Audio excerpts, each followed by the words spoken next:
atmosphere in the city court auditorium in the city of New Delhi is charged with the magnificent, beautiful spirit of youth. Youth which symbolizes energy, aspiration, inspiration, positivity, progress, advancement, innovation. That's the true essence of becoming. Becoming is the journey on an acceleration flow of life towards the fulfillment of the existential needs and the acceleration of the progression of the human existence.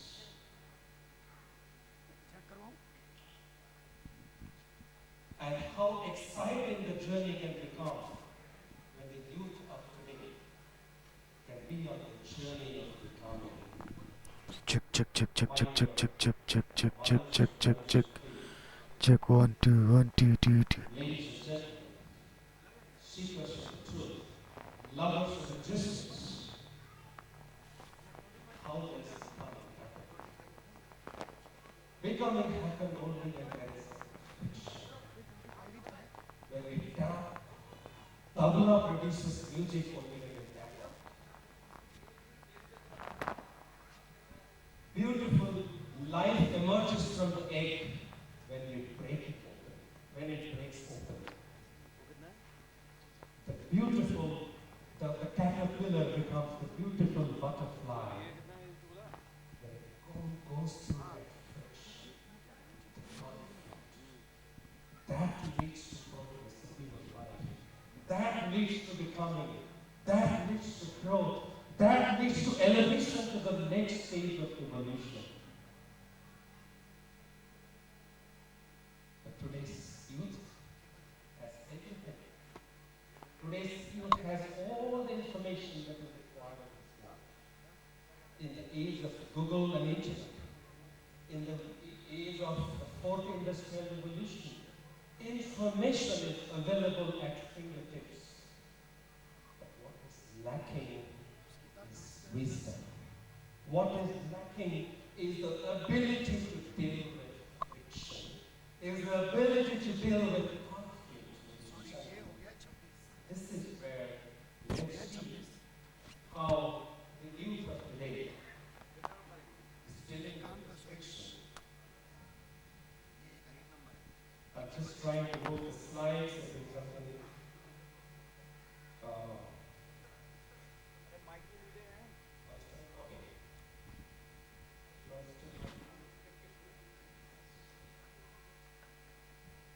So now, in a few seconds, let's see how today's youth is dealing with friction and conflict. I'm going to share with you a few live examples. I'm going to share with you a few clippings that I have collected from newspapers.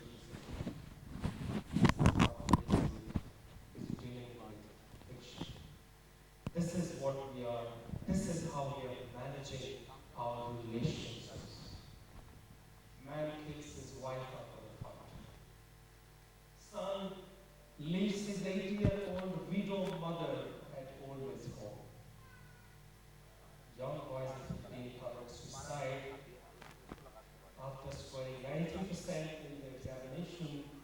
His parents expected him to get 90%. Father hospitalized after a stabbing by the son. Man commits suicide after failing to find into children. Employee quits the organization after constant Check 1 2 2 2 2 2 2 2 2 2 2 2 2 2 2 T 6 1. Okay. My friends, what's going on? What's going on? If you move the slide, the youth of today somehow seems to become directionless. Can you move the slides, please? Or if I can get the slide, change the back. The youth seems to be directionless. The youth seems to have lost the direction of life. Let's move on.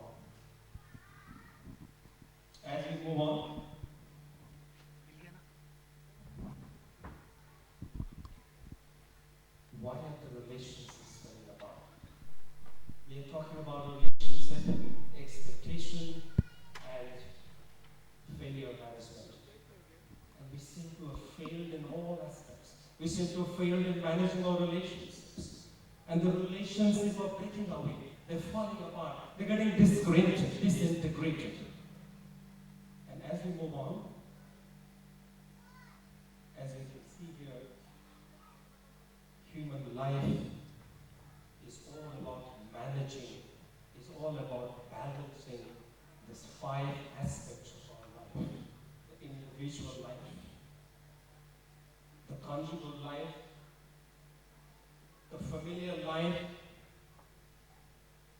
the social life, and the national life.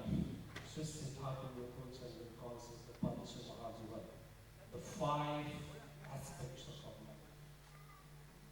And human life is all about, let's move on, it's all about managing a circle of relationships. The relations of the individual with his or her spouse. The relationship of the individual with the family. The relationship of the individual with the family, with the society, with the neighbor. The relationship of societies with the country, with the nation. And as we move on, I'm going to share with you this picture of a wall. And my dear friends, can you tell me what is holding these bricks of this wall together? What is holding it together? There is something which is holding these bricks together. If you pile bricks on bricks, they're going to get disintegrated. They're going to fall apart in no time. But when we bring these bricks together, bind them together with a factor, with a cementing factor, that can hold the bricks together. As we move on, I would like to ask you, as we move on, I'm going to ask you, so when I say as I move on, please change the slide. So, my dear mothers and brothers, my dear friends, who is holding, what is the cementing factor in our relationships?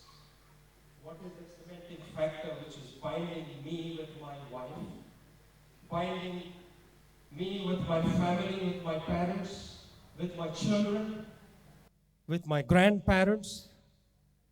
What is that cementing factor which is binding me with my society?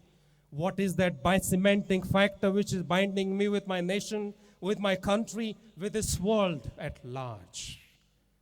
My dear friends, don't we need that cementing factor in our life which can unite me with the rest of my universe?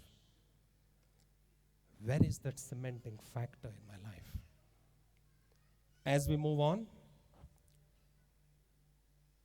there can be no misery, no sorrow, no pain in this world if in this world all are for everyone and everyone is for all.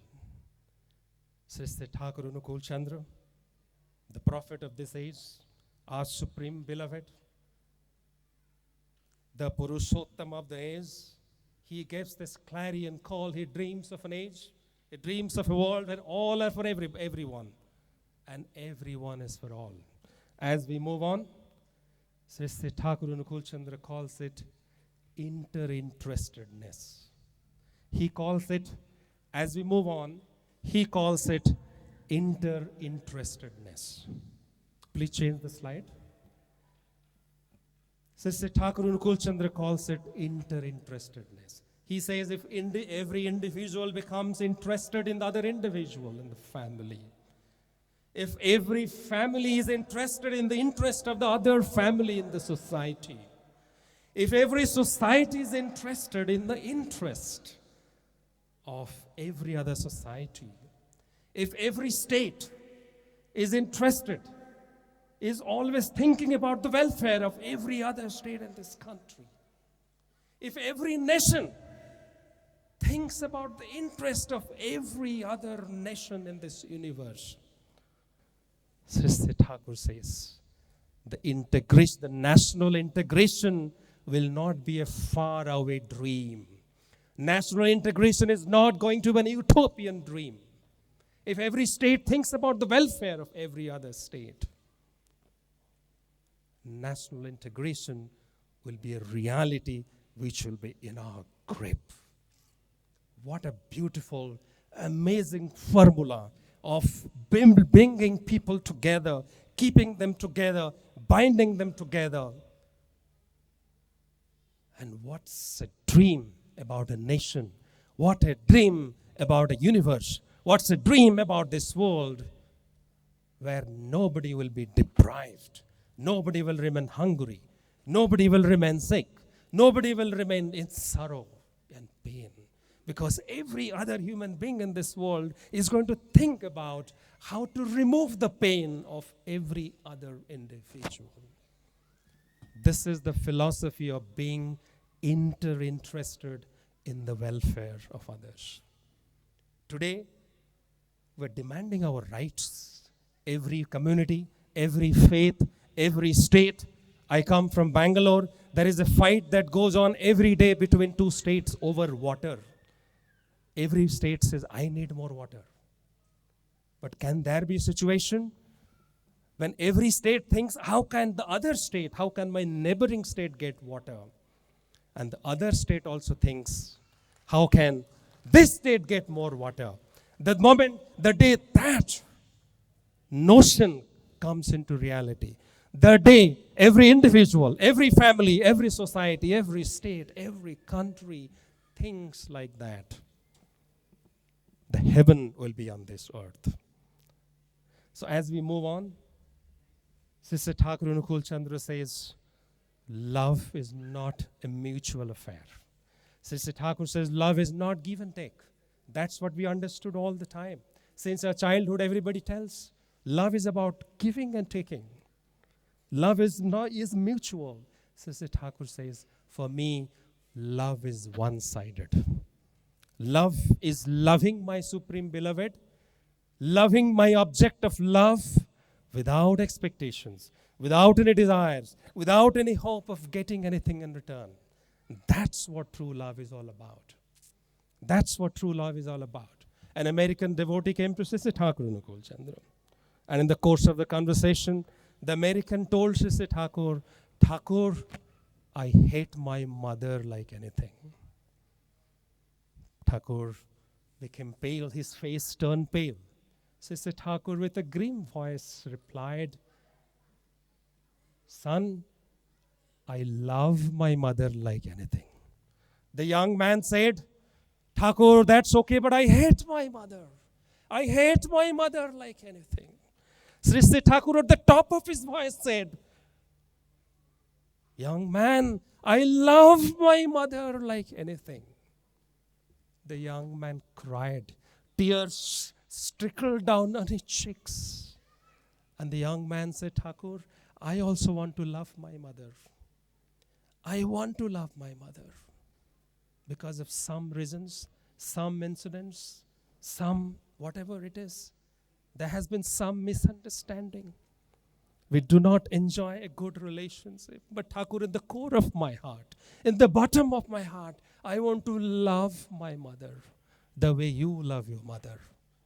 Sister Thakur smiled and replied, he said, son, your love will teach you how to love your mother. Your love will teach you how to love your mother. Ignite that love in you. Kindle the flames of love in you. And your love will teach you how to love your mother. This is Sister Thakur. What a beautiful formula of relationship. The then finance minister of Bihar came to Satsang Ashram. He went round the ashram, looked at all the beautiful work that's happening in the ashram. He went to the hospital. He came to the research laboratory. He went to the publishing house. He went to the school. He came back to Sister Thakur and said, Thakur, there is so much beautiful work that's going on. philanthropic work that's going on in this satsang ashram. Thakur, why don't you talk about this? Why don't you publicize this? Why don't you propagate this through mass media? Sister Thakur smiled, looked at him, and said, Dada, when you buy a sari for your wife, when you buy books for your children for their school, do you talk about it in the newspaper? Do you publicize that in the media? Do you talk about it on the television or radio? The minister said, Thakur, what are you saying? So does anyone talk about what happens in the family? When I do something for my own people, should I talk about it in the newspaper? Thakur said, that's exactly what I want to tell you. Everything that I'm doing, every mission that I'm carrying out, every activities that I'm organizing here in this satsang ashram is for my own people. Everybody belongs to me. Everybody is my own. There is nobody who's away from me. There is no one who is not mine. Should I talk about in newspapers? Should I talk about in mass media? Should I talk about in television? The minister was mesmerized. Then he asked Thakur, tell me, what is your income? What is your expenditure? How do you run such a huge, massive satsang ashram here? How do you make it happen? What are your earnings? Where do you get money from? What expenses that you make? So Sister Thakur looked at him and he said, man is my income and love is my expenditure. A finance minister who only believes in numbers, dollars or rupee, who only believes in maintaining balances, the budgets of the state or the province, had never heard about a formula like this. He had never heard about a formula. Love is my expenditure, man is my income. This is the philosophy of Sister Thakur Anukul Chandra. Love is my expenditure, man is my income. As we move on, and according to Sister Thakur, love is the primary driver of action. If I truly love somebody, I'm going to do something. I'm going to engage in an activity to fulfill the desires of that person. I will engage in an activity to make that person happy, to make that person elated, to make that person delighted. That's the nature of true love. If I don't have true love, if I do not engage in an activity to fulfill the desires of my beloved, as our respected Shivananda was saying, love without loving activity for the beloved is sham. That's what love is reduced to if it do not engage in activity. But true love is the primary driver of action. You love your children, you can do anything for your children. You love your mother, you can do anything for your mother. You love your wife, you can do anything for her. You love your husband, you can do anything for him. If you have true love. If you love the love center in your life, the living ideal, the Supreme Father, if you love him, you should be prepared to do anything for him. As we move on, let's move on. But unfortunately, the dark clouds are hovering over.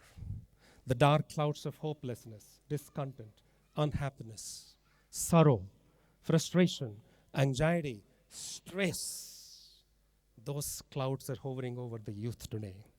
As we move on, all these dark clouds, like dark clouds bring rains, similarly, the dark clouds here, please move on. As we move on, these dark clouds today is leading to loneliness. It is leading to divorce, adultery, alcoholism, drug addiction, suicide, crime, disease, death. And as we move on, let's look at why this happens. What's the cause of this degradation? The cause of this degradation, let's move on, is the absence of a regulated life. We have everything. We have got a beautiful life. We have come to this world with unlimited potential. Acharya Dev Siddhada keeps saying, অসম্ভব সম্ভাবনা নিয়ে এসে তুই করলি কি? All of us have come here with unlimited potential. But what has happened to our potential? What have we done? What have we reduced our lives to? And this absence of regulated life as we move on is nothing but the control of complexes and passions over us. We have become slaves to passions and complexes like jealousy, infatuation, lust, anger, ego, etc. This frustration, these passions and complexes, Kam, Kod, Krodh, Mad, Love, Moha, Mascharya, they have taken control over our lives. They have taken a grip on our life. And our life has become indisciplined, and our life has become irregulated. As we move on, what's the solution? What's the solution, my dear mothers and brothers, my dear friends? The solution, as we move on, I remember when I was a small child and I was going to satsang. On one satsang, I listened to one Ritvigda who was talking about something very simple yet very profound. Very simple yet very profound. He said something in very simple words. He said, you can never draw a circle without a center. If you want to draw a circle, you need to have a center. Let's move on. He said, if you do not have the center in your life and want to draw a circle, you will end up creating a zigzag line. So if you want to have beauty, harmony, balance, symmetricness in your life, have a center. But if you want your life to become zigzag, imbalanced, lost, directionless, then don't have a center. Choice is yours. If you have a center, your life can become as beautiful as the circle. But if you do not have that center, the love center in your life, then your life will become directionless. As we move on, that's why Sri Thakur Anukul Chandra says, you are for the Lord, not for others. You are for the Lord, and so for others. So you are for the center. But if you have the center, the whole universe will become with you. But if you don't have the center, nobody will be with you. So if you love the center, if you are for Him, and you're only for Him, but if you're only for Him, being for others will become spontaneous and natural in you. That will become a thing of spontaneity, and that will become a natural, normal behavior in you to help others, to do something for others, to take care of others. You don't have to think about it. So as we move on, so when we have that love center in our life, lust becomes love. Anger becomes strength and courage. Greed becomes desire to acquire more knowledge. Passion becomes pride on my ideal. And attachment towards material things becomes universal love. And extravagance becomes constructive criticism. So when that transformation happens, when we have the love center, the irregulated, the indisciplined life will become disciplined. The indisciplined life which had lost direction, lost balance, lost hope, will find hope, will find balance, will find a purpose, will find meaning. That's how millions and millions and millions of people have transformed their life by accepting Sri Sri Thakur Anukul Chandra as their love center, the living ideal. They have seen the transformation. They're seeing it every day. And not only they have transformed their own lives, I can say with concrete authority and assurance, they have transformed the lives of the future generations to come. Their future generations, which they haven't seen yet. So that's the purpose of having this living ideal at the center of your life. Ideal is not an idea, it's a person, a human being that you can touch, speak to. You can engage in a dialogue. You can serve him, question him. Alexis Carrel, the most eminent Nobel laureate once said that man cannot accept the conduct of rational, the universal conduct of rationality, unless he considers this law to be the commands of a personal God. We need a God that we can see, talk to, speak to, touch. That God is the living ideal. Purushottam, the omniscient, the omnipresent God comes in human form in every age. And as we move on, I know I just have a couple of minutes to complete. So when we have such a living ideal at the center of our life, when we take his initiation, in the process of initiation, we get something called mantra, the holy name. The mantra takes our mind to an elevated state. And when you are flying in an aeroplane and look down, as you can see in this picture, everything is looking the same.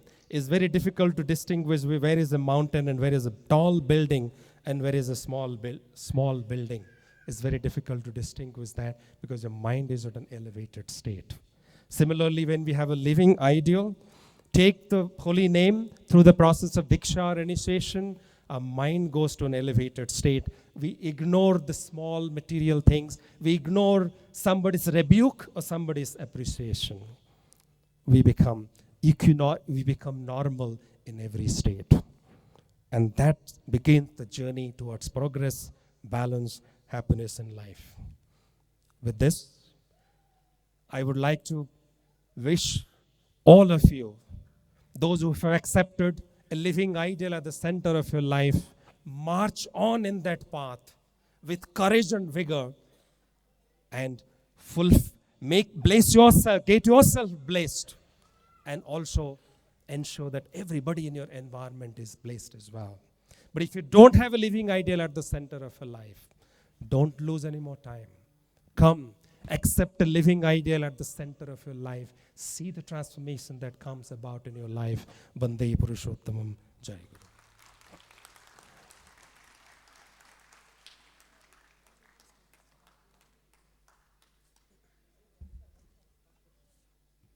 अपने extensive learning और experiences को हमारे साथ share करने के लिए sir a big thank you, a huge round of applause ladies and gentleman. Time now for a quick Q&A session. So अगर आपको सर से कोई भी सवाल करना हो आप पूछ सकते हैं. Anybody in the audience?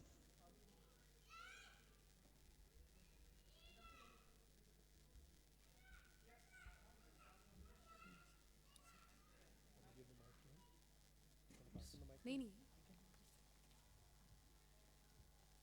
I can use this.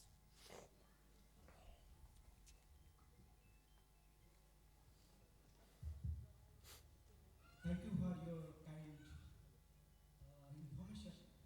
Thank you. I'm Santosh from Triple IT in Raipur. I have actually come here for participation of this conference. I have actually a couple of questions. Based on your actually given presentation, right? Love is one point that any person can actually get anything through whole life. Right? And that can be actually achieved through the one kind of prophet, God, who came in form of the human body, right? So how we can actually put that actually strength and particularly good way to achieve this love, so that each and every in our actually Indian culture can get all kind of success and all kind of actually the particular opportunity in its social life. This is my question. Okay, so I think that's a very good question. So if we believe that we are the son or the daughter of the Supreme Father, who himself is the epitome of love, love is spontaneous in all of us. Love is there in all of us. All that we need to do is invoke that love in us. We need to ignite that love that is there, that is dormant, that is lying potent within ourselves. All we need to do is ignite that. And that is possible only we engage in a loving activity towards our beloved. Then we can experience the power of love. That's why it becomes important to have that love center in your life. When the epitome of love himself becomes the center of your life, you don't have to worry about how to love. I was sharing that story where Sisi Thakur told that American young man, your love will teach you how to love your mother. That means love is inherent in you. All we need to do is ignite it. And the way we can ignite that is by aligning ourselves to the living ideal who can bring it out. Did I answer your question? Okay. Thank you.